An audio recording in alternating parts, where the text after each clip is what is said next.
Hello বন্ধুরা, আশা করি তোমরা সবাই খুব ভালো আছো। চলো আজ তোমাদের নিয়ে যাই জার্মানির স্ট্রবেরি বাগানে। গরমকালে রাস্তার ধারে ধারে দেখা যায় এমন ছোট ছোট স্ট্রবেরির বাগান। এই আমরা পৌঁছে গেছি স্ট্রবেরি ফিল্ডে। আর এই দেখো পেছনে স্ট্রবেরির বাগানটা। আর যারা যারা পিক করতে এসেছে স্ট্রবেরি, তাদের গাড়িগুলো এখানেই পার্ক করা। চলো ঢোকা যাক এবার।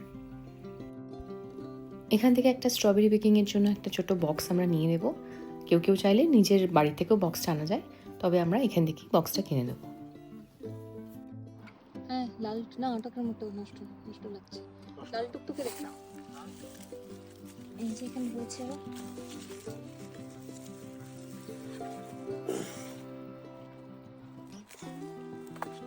এই যে অলরেডি লোক আছে, লোক তুলছে, দেখো।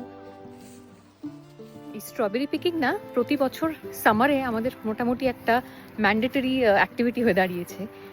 বাজারে কিন্তু প্রচুর স্ট্রবেরি রয়েছে, মানে সারা বছরই এই বছরটা পাওয়া গেছে, কিন্তু নিজে হাতে স্ট্রবেরি তুলে মানে এটা দারুণ একটা আলাদাই মজা, তাই না? নিজে হাতে যদি একটা ফল পেড়ে খাওয়ার একটা মজাটাই একটা অন্যরকম।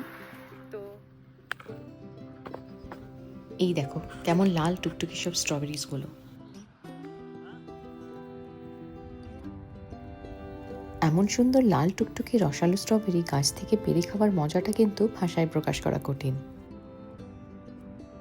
পরিবার বা বন্ধুদের সঙ্গে এমন একটি দিন প্রকৃতির মাঝে কাটানোর অভিজ্ঞতা সত্যিই দারুণ। এখানে না আস্তে আস্তে তুলতে তুলতে টুক করে এক দুটো মুখে পড়ে দিলে কেউ কিছু বলে না।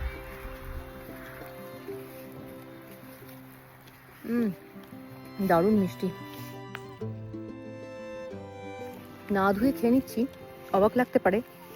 অ্যাকচুয়ালি এখানে না অর্গানিক ফার্মিং হয়, কোনো রকম হার্মফুল পেস্টিসাইডস এসব দেওয়া হয় না, তাই না ধুয়ে খেলে কোনো প্রবলেম নেই।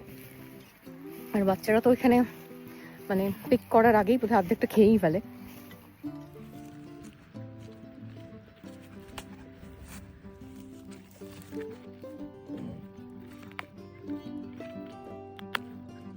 তো এই হলো আজকের আমাদের স্ট্রবেরি হারভেস্ট। দেখো এতগুলো। চলো এবার বিল করি। সব ভরে গেছে, তাও তোমার আঁশ মিটছে না। হ্যাঁ, বড় বড়।